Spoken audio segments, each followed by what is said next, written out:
Assalamualaikum warahmatullahi wabarakatuh. Alhamdulillahilladzi lahul mulku wa lahul hamdu wa huwa ala kulli syai'in qadir. Asyhadu an la ilaha illallah wa asyhadu anna Muhammadan abduhu wa rasuluh. Allahumma sholli wa sallim wa barik ala sayyidina Muhammadin wa ala alihi wa ashabihi wa man tabi'ahu bi ihsanin ila yaumiddin. Faya ayuhal hadirun, usikum wa nafsi bitaqwallah faqad fazal muttaqun. Qala Allah Ta'ala fi kitabil karim, a'udzu billahi minasyaitonir rajim. Bismillahirrahmanirrahim. Falaqtahmal aqabah wa ma adraka mal aqabah fakku raqabah aw in amun fi yaumin dzi masghubah yatiman dza maqrabah aw miskinan dza maqrabah. Summa kana minal ladzina amanu wa tawasaw bis sabri wa tawasaw bil marhamah. Hadirin sidang Jumat, tamu Allah yang berbahagia. Pada bulan Agustus ini, bulan yang disebut keramat untuk bangsa kita, khatib ingin memberikan satu emphasize, menggarisbawahi apa yang disampaikan di dalam khutbah Jumat yang lalu tentang kebangsaan kita, tentang rasa syukur kita sebagai komunitas yang tinggal di dalam satu kawasan yang terbentang sejauh jarak dari London sampai ke Doha, yang cukup dengan satu bahasa saja, bahasa Indonesia. Kita punya cukup keyakinan untuk bisa bicara dengan siapa saja dalam lingkup kecamatan. Bayangkan, dalam lingkup kecamatan yang sama antara London sampai Doha itu, kita tidak akan cukup dengan satu dan dua bahasa. Memang modal dasar bangsa ini layak kita syukuri. Kalaulah hari ini kita menyampaikan sejumlah titik-titik kelemahan dan menyampaikan otokritik, tidaklah itu dimaksudkan untuk menghasilkan satu pesimisme, melainkan untuk lebih mampu melihat di mana gerangan rasa syukur kita dan untuk memberikan satu dorongan agar nubuah sebagai umatan wasaton yang akan mentas memimpin peradaban dunia dapat kita wujudkan pada generasi kita sendiri. Kenapa pada generasi kita sendiri dan bukan pada generasi yang akan datang? Jawabannya sederhana, karena kita ingin masuk surga. Rasulullah kelak akan berdiri mengibarkan bendera ummati, kita semua ingin berebut mendatangi berdekatan dengan Rasulullah untuk dapatkan privilege. Nanti Rasulullah akan bertanya, kamu juara apa? Kamu juara apa? Kalau kita tidak juara apa-apa, Rasulullah malu, kamu belum layak dekat-dekat denganku. Cuma ngomong doang, kita mengaku umat Rasulullah yang diminta menjadi khair ummah. Mari jangan lepaskan tiket ke surga ini pada generasi yang akan datang. Tiket mereka, urusan mereka. Kita harus ngurus tiket diri sendiri untuk masuk surga itu. Kecuali kita rela nonton saja generasi yang akan datang masuk ke surga. Hadirin yang berbahagia, kalau kita simak di dalam Al-Quran, tema tentang peradaban yang mengantarkan kita menjadi umatan wasaton, yang salah satu tafsirnya adalah umat yang mentas di tengah dunia, yang layak menjadi trendsetter, dinyatakan di dalam surat Al-Balad yang tadi dibacakan. Falaqtahmal aqabah. Tahukah kalian apa yang Aqabah itu? Jalan yang mendaki lagi sukar itu, yang kebanyakan manusia tidak bersedia menempuhnya. Mendaki lagi sukar, tidak turun. Lalu turun enak seperti kita. Nomor satu, fakku raqabah, menjaminkan kemerdekaan. Menjaminkan kemerdekaan baik untuk diri sendiri maupun lingkungan kita.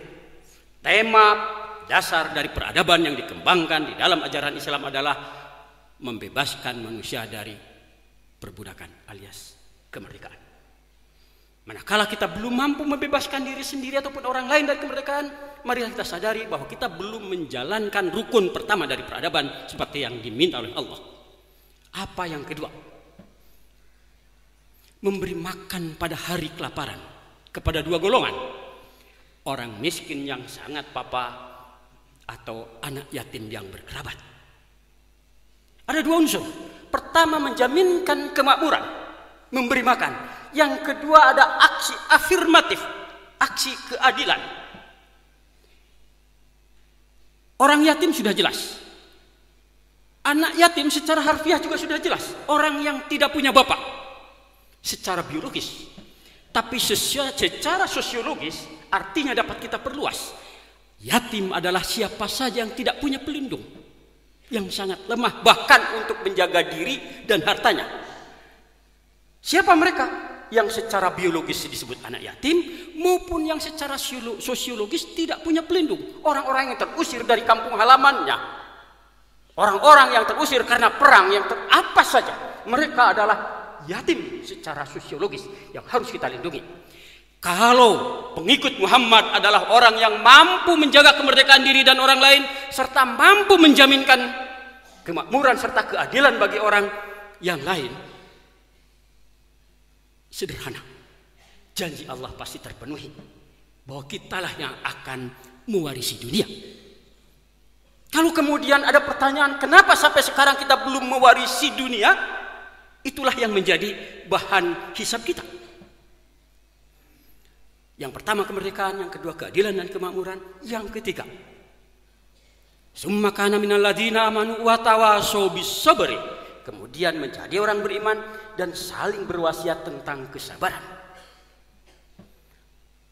Hadirin yang berbahagia, secara sederhana kesabaran sering diterjemahkan sebagai ketahanan kita menerima musibah. Tetapi sesungguhnya kalau kita mempunyai kreativitas untuk membuat tafsir-tafsir yang sesuai dengan zaman kita, maka kesabaran itu dapat diartikan bahwa kita mempunyai agenda masa depan yang jelas dan kita teguh menjalaninya. Hadirin, Belanda yang menjajah kita saja menyiapkan rel yang panjang. Salah satu ukuran kemajuan dan ketangguhan satu bangsa ditandai dengan berapa panjang relnya. Mari kita lihat rel dari Bandung ke Sumedang yang tadinya mau diteruskan ke Cirebon, apa nasibnya? Rel dari Bandung sampai ke Pangandaran, apa nasibnya? Bahkan rel dari Bandung ke Ciwidey, apa nasibnya? Tram di Jakarta, apa nasibnya? Tram di tempat-tempat lain, apa nasibnya? Kenapa? Karena kita mengandalkan agenda besar kita tentang kehidupan bangsa kepada bangsa lain. Lebih tepatnya pada bangsa Jepang. Apa yang dibilang Jepang bagus, baguslah kita. Apa yang dibilang Jepang jelek, jeleklah kita. Bukan Jepang jahat, mereka baik. Baik untuk bangsa Jepang. Mereka harus menjaminkan kemakmuran dan keadilan untuk anak-anak yatim Jepang. Kita abai dengan anak-anak kita sendiri dan tergoda oleh hal-hal kecil yang ditawarkan bangsa lain yang padahal itu adalah sarana bagi mereka untuk memeluaskan pasarnya. Disitulah kita tidak punya yang disebut agenda besar yang lahir dari mimpi-mimpi besar. Nomor satu kemerdekaan, nomor dua keadilan dan kemakmuran, nomor tiga punya agenda besar dan kita teguh menjalaninya. Yang nomor empat, watawa sobil marhamah, saling berwasiat tentang kasih sayang. Mari kita bandingkan ini dengan isi dari pembukaan Undang-Undang Dasar 45 yang menjaminkan tentang kecerdasan, kemakmuran dan perdamaian dunia. Para founding fathers kita telah terilhami, terinspirasi oleh ajaran yang maha luhur ini, yang kita tidak sadari betapa hebatnya resep ini karena kita sangat jarang bergaul dengan Al-Quran. Walaupun kita bergaul dengan Al-Quran, cukuplah kita merasa terhibur dengan kemerduan pembawanya, atau cukuplah kita merasa terhibur dengan kenyataan sekian orang menghafalkannya. Apa bedanya dengan orang punya buku resep tapi tidak pernah dijalankan? Apa bedanya? Al-Quran itu adalah hudan. Al-Quran itu adalah petunjuk. Al-Quran itu adalah rambu, bukan hiasan jalan. Nomor satu, Al-Quran adalah rambu yang kalau kita ikuti, kita akan sampai ke tujuan kita. Pada keridhaan Allah yang ditandai dengan baldatun thayyibatun wa rabbun ghafur. Kalau kita belum sampai di sana, kemudian ada pertanyaan. Apakah Allah yang main-main dengan janjinya, atau kita yang tidak memenuhi syarat dan rukunnya? Hadirin yang berbahagia, syarat satu bangsa yang besar yang mengantarkan perdamaian, yang mengantarkan peradaban kelas dunia, sederhananya mempunyai agenda besar, punya akses terhadap resources yang dikelola oleh sumber daya manusia yang unggul. Kalau kita bicara soal akses terhadap sumber daya, ada dua hal. Pertama, memiliki akses, memiliki sumber daya dan punya akses. Freeport ada di Indonesia. Tapi mari kita pikirkan, apakah kita punya akses? Orang-orang Afrika, the biggest loser of the century, apa yang tidak ada di sana? Tapi mereka tidak punya akses. Ditambah lagi sumber daya manusianya yang memang buruk, yang kerjanya berkelahi saja. Sehingga Somalia yang mempunyai kemuncak bonus demografi, mereka gagal dan justru menjadi bencana. Anak-anak muda yang energinya sangat besar tidak punya agenda untuk disalurkan menjadi sesuatu yang produktif. Akibatnya perang aja, saling menggempur satu sama lain. Kalau kita juga tidak punya agenda yang besar sampai tahun 2035, maka bonus demografi kita akan berbalik menjadi bencana. Karena anak-anak muda itu makannya lebih besar, emosinya lebih besar. Kalau kita tidak mampu menyediakan satu agenda-agenda yang positif di mana mereka bukan sibuk saja dengan berkelahi, tetapi sibuk dengan berkompetisi yang sehat, kita akan mengalami bencana juga. Hadirin sidang Jumat yang berbahagia, dilihat dari potensi sumber daya, dilihat dari jumlah penduduk, no questions, Indonesia sudah sangat besar. Bahkan dilihat dari sumber masalah, kita sudah sangat besar. Sumber masalah adalah sebetulnya gerinda untuk menghasilkan pemimpin yang baik. Tentu saja pemimpin yang baik akan dihasilkan dari satu kondisi permasalahan-permasalahan, dengan catatan calon pemimpinnya ada. Diasah kalau bahannya bukan bahan yang keras, ya hancur semua. Beberapa waktu yang lalu, tepatnya pada bulan Ramadan, Khatib kedatangan salah seorang pengurus muda dari MUI Kota Bandung. Dia membawa selebaran brosur dari Malaysia tentang database halal. Saya mengompori anak muda pengurus MUI ini bagian ekonomi. Saudara mau tidak ibu kota kehalalan itu di Kuala Lumpur atau maunya di Bandung? Kenapa saya mengatakan begitu? Karena sesungguhnya kalau bicara soal halal, Malaysia jauh lebih maju dari kita. Bandara yang disebut Kuala Lumpur International Airport itu declared sebagai bandara halal. Maskapai penerbangan Malaysia Air System pun declared sebagai penerbangan halal. Bahkan Belgia itu mendeklar salah satu pelabuhannya sebagai pelabuhan halal. Rotterdam sudah lebih duluan. Indonesia tidak ada satupun yang dapat menyatakan pelabuhan halal. Karena kita abe, kita tidak peduli dengan hal-hal serupa itu. Yang punya inisiatif lah, yang punya mimpi lah yang akan memimpin dunia, bukan jumlah yang besar. Mari kita berhenti untuk mengagumi masa lalu, mari kita berhenti untuk mengagumi jumlah yang besar. Kagumilah kualitas, kagumilah saat ini. Mungkin kita berkilah, Malaysia akan belajar dari kita. Benar, tahun 70-an mereka belajar dari kita, dan mereka pelajar yang sangat baik, sehingga kita terpaksa harus belajar dari mereka kalau kita mau meniru kemajuan mereka. Dan prestasi tahun 70-an itu adalah prestasi bapak-bapak kita, bukan prestasi kita. Kalau ada yang bisa masuk surga karena mengajari bangsa lain, bapak kita lah yang dapat. Kita belum tentu dapat tiket itu untuk masuk surga. Mari kita pegang tiket kita masing-masing.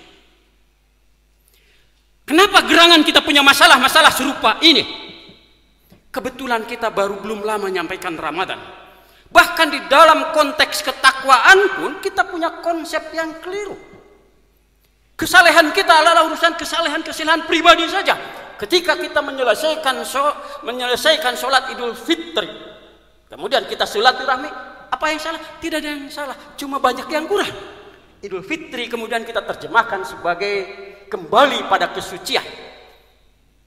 Mungkin memang salah satu unsur kefitrian adalah kesucian. Tapi kalau kita belajar di dalam surat Al-Baqarah ayat 30, yang fitri dari manusia bukanlah kesucian, melainkan kreativitasnya yang berasal dari intelektualitas yang tinggi. Para malaikat menyanggah Allah.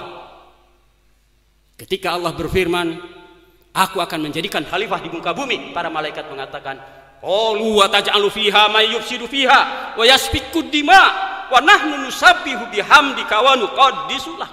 Kenapa engkau berjudi mau menjadikan khalifah itu golongan orang-orang yang bisa menumpahkan darah, bahkan bisa berbuat kerusakan?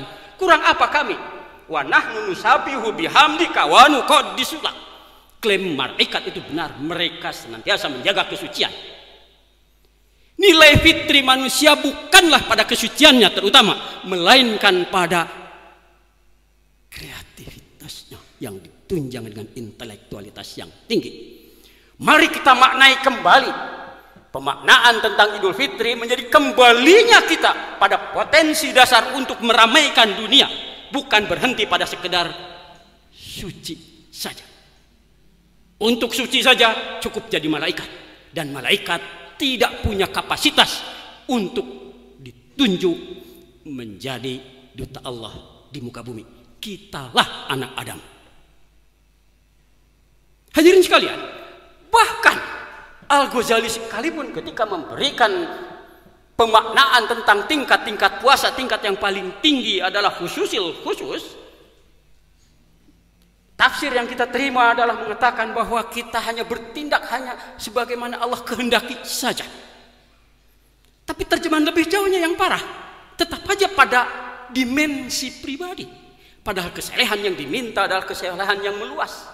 Kalau urusannya urusan pribadi, selesai semua. Bapak-bapak, saudara-saudara sekalian yang pernah keluar negeri bersaing dengan orang-orang di sana, dengan orang bule, dengan orang sipit, dengan orang mana saja, tidak ada yang kalah di antara kita. Yang kalah adalah kita sebagai society. Karena kapasitas kita sebagai masyarakat tidak terbukti.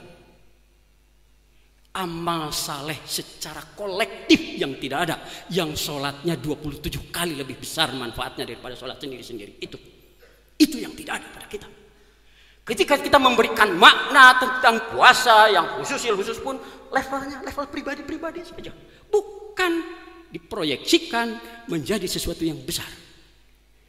Salah satu unsur di mana satu bangsa, satu kelompok, satu masyarakat bisa mentas di dunia adalah punya sumber daya manusia yang unggul. Salah satu keunggulan yang paling besar yang harus dimiliki adalah punya mimpi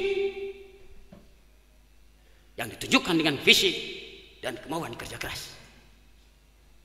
Maka bila ada prioritas tertinggi dari sistem pendidikan di Indonesia adalah sesungguhnya menghasilkan anak-anak yang berani mimpi. Karena sesungguhnya mimpilah yang paling tidak bisa dirampas. Bahkan di dalam penjara, bahkan di dalam penindasan sekalipun, sebagai elemen paling dasar dari kemerdekaan. Khatib tidak sedang menyalahkan Al-Ghazali. Al-Ghazali telah menjadi pelita yang sangat kuat untuk peradaban yang gemilang pada zamannya. Yang jadi masalah adalah kita. Apakah kita puas dengan pelita yang sudah berjarak ribuan tahun dari Al-Ghazali itu?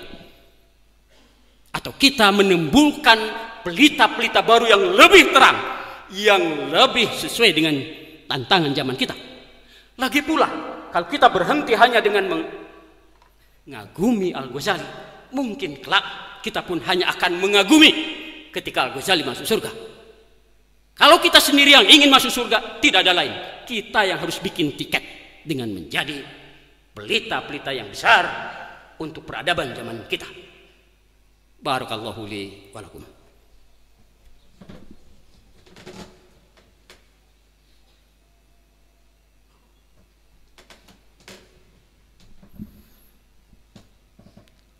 Alhamdulillahilladzi arsala rasulahu bil huda wa dinil haq liyuzhirahu 'ala dini kullih wa kafa billahi syahida. Asyhadu an la ilaha illallah wa asyhadu anna Muhammadan abduhu wa rasuluh. Allahumma shalli wa sallim wa barik ala Muhammad wa ala alihi wa ashabihi ajmain. Amin. Amma ba'd. Hadirin sekalian, marilah pada paruh kedua khutbah ini kita bermunajat pada Allah, memohon kiranya yang maha kaya mengabulkan. Allahumma rabbana zalamna anfusana fa illam taghfir lana wa tarhamna lanakunanna minal khasirin. Rabbana faghfir lana dzunubana wa liwalidayna warhamhuma kama rabbayana shighara. Rabbana faghfir lana dzunubana wa li ikhwanina alladziina sabaquna bil iman wa la taj'al fi qulubina ghillan lil ladziina amanu. Rabbana innaka ra'ufur rahim. Rabbana atina fid dunya hasanah wa fil akhirati hasanah wa qina adzabannar. Subhana rabbika rabbil izzati amma yasifun wa salamun alal mursalin walhamdulillahi rabbil alamin. Aqimissalah. Assalamualaikum warahmatullahi wabarakatuh.